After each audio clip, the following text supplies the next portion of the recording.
महादेव महादेव। आज का हमारा टॉपिक है वाटर साइकिल।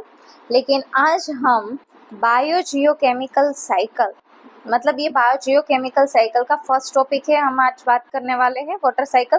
तो हम बायोजियोकेमिकल साइकिल की डेफिनेशन देखेंगे, उसका जनरल इंट्रोडक्शन देखेंगे एंड देन हम वाटर साइकिल स्टार्ट करेंगे। ठीक है। सो बायोजियोकेमिकल साइकिल पहले हम डिफाइन करेंगे। तो किससे कहेंगे बायोजियोकेमिकल साइकिल? कि कोई भी केमिकल एलिमेंट है, फॉर एग्जांपल कोई भी केमिकल एलिमेंट है उसका, फॉर एग्जांपल ये कोई केमिकल एलिमेंट है, वो एटमॉस्फेयर से फॉर एग्जांपल कोई भी लिविंग थिंग्स में एंटर करेगा और फिर से ये लिविंग थिंग्स में एंटर करेगा, फिर सॉइल में एंटर करेगा एंड देन फिर से वो एटमॉस्फेयर में चला जाएगा। तो ये जो पूरी प्रोसेस है, ये जो पूरा सर्कुलेशन है, तो उसी को हम कहेंगे बायोजियोकेमिकल साइकिल। मतलब कि ये जो साइक्लिक मूवमेंट है उसे ही हम कहेंगे बायोजियोकेमिकल साइकिल। तो यहाँ पर आप देख सकते हो कि cyclic movement of chemical element of the biosphere between the organism and the environment are referred to as biogeochemical cycle. फिर यहाँ पर दो टर्म है। एक तो यहाँ जो इम्पोर्टेंट है, दो फेज इम्पोर्टेंट है, ऑर्गेनिक फेज एंड दूसरा है हमारा एबायोटिक फेज। तो ऑर्गेनिक फेज मतलब कि लिविंग थिंग्स, कोई भी लिविंग थिंग्स, माइक्रोब्स हो गए, प्लांट हो गए, एनिमल हो गए। तो यहाँ कोई भी बायोजियोकेमिकल साइकिल के अंदर आपको लिविंग थिंग्स की भी रिक्वायरमेंट होगी और साथ साथ एबायोटिक फेज की भी रिक्वायरमेंट होगी। मतलब कि फॉर एग्जांपल अगर मैं बात करूँ तो एटमॉस्फेयर मतलब कि एनवायरनमेंट में बात करूँ, ठीक है, एनवायरनमेंट में जो नॉन लिविंग थिंग्स है वो सारी, तो वो हो गया हमारा एबायोटिक फेज।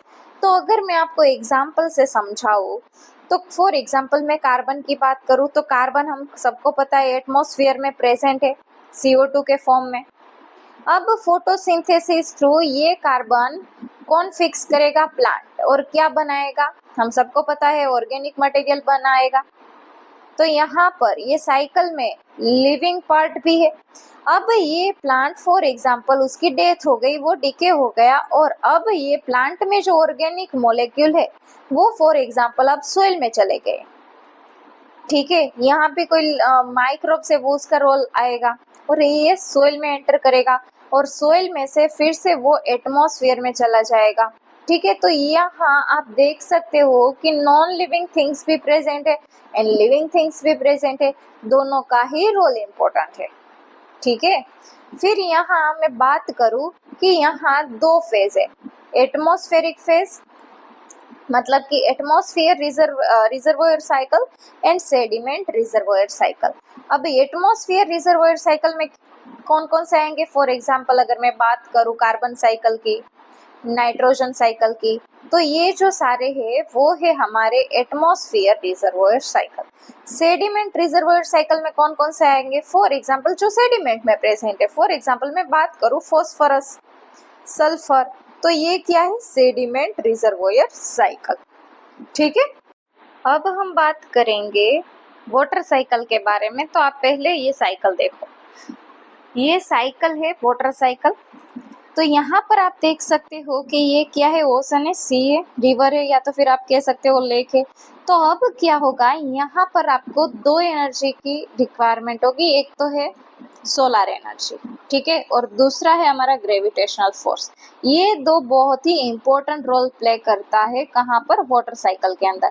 तो ये जो सोलर एनर्जी है, जो हीट प्रोड्यूस हो रही है, उसकी वजह से क्या होगा? इवोपरेशन होगा। तो यहाँ पर आप देख सकते हो जो पानी है उसका इवोपरेशन हुआ, वेपर फॉर्म हुआ और ये वेपर का कंडेंसेशन हुआ। तो यहाँ पर आप देख सकते हो कंडेंसेशन हो चुका है।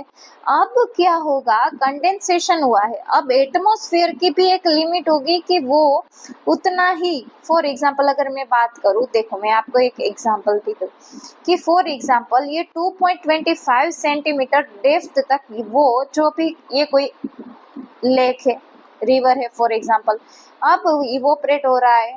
ठीक है, फॉर एग्जांपल 2.25 सेंटीमीटर डेप्थ है उसकी, ठीक है, वहां तक इवोपरेट हो रहा है और यहाँ पर कंडेंसेशन हो चुका है। लेकिन एटमॉस्फेयर की कैपेसिटी कितनी है कि 2.25 सेंटीमीटर जितना जो इवोपरेशन उसने किया है, ठीक है, फॉर एग्जांपल। तो फिर वो प्रेसिपिटेशन होगा और फिर वो ड्रॉपलेट के फॉर्म में, वाटर फॉर्म में फिर से हमें मिल जाएगा पानी, ठीक है।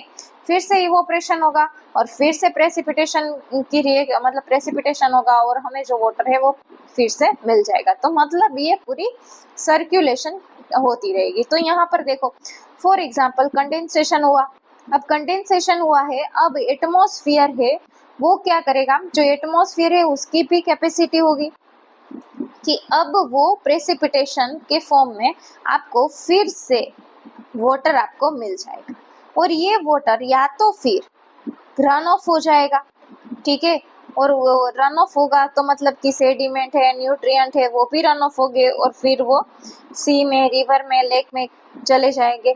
और दूसरा है कि ये जो पानी है अगर वो ग्राउंड वाटर में चला जाएगा, ठीक है, या तो फिर वो रन ऑफ हो जाएगा या तो फिर वो कहाँ चला जाएगा, ग्राउंड वाटर में चला जाएगा।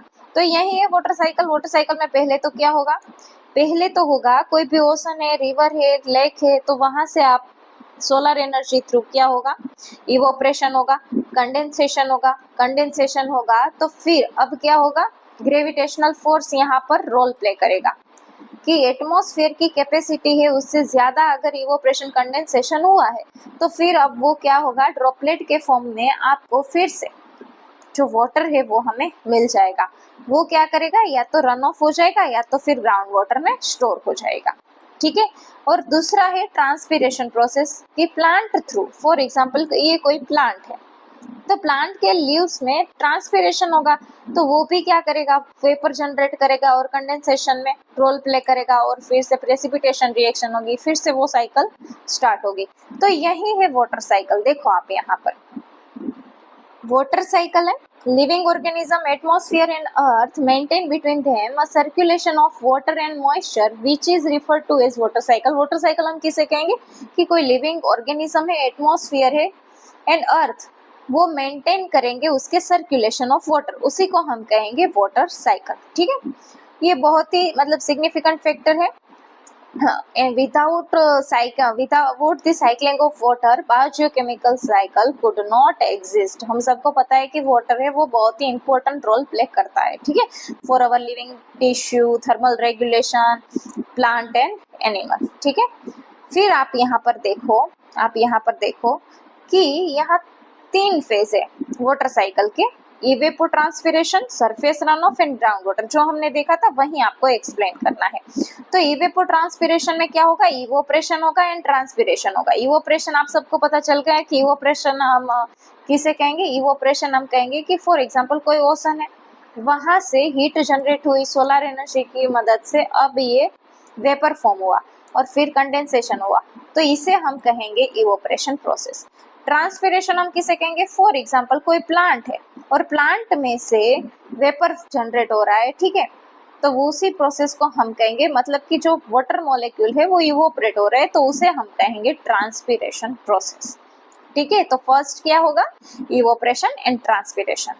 फिर है सरफेस रन ऑफ। अब जब कंडेंसेशन हुआ फिर क्या होगा, प्रेसिपिटेशन हुआ और फिर आपको पानी मिलेगा, वाटर के फॉर्म में मिलेगा, ग्रेविटेशनल फोर्स यहाँ पर रोल प्ले करेगा और सरफेस रन ऑफ होगा।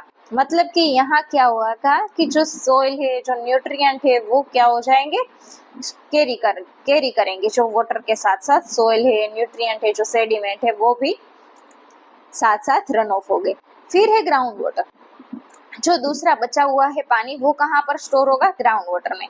ये जो पानी है वो मूव करेगा तो आपको पता है ना कि ये कहाँ जाके रुकेगा, ये भी रिवर है, लेक है, सी है, ठीक है, तो वहाँ ही जाएगा, ठीक है। और दूसरा है वो कहाँ चला जाएगा, एंटर करेगा ग्राउंड वाटर में।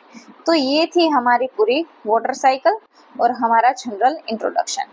अगर आपको वीडियो अच्छा लगा हो so please like, share and subscribe. And अगर आपको PDF चाहिए तो आप हमारी टेलीग्राम चैनल ज्वाइन कर सकते हो। Thank you.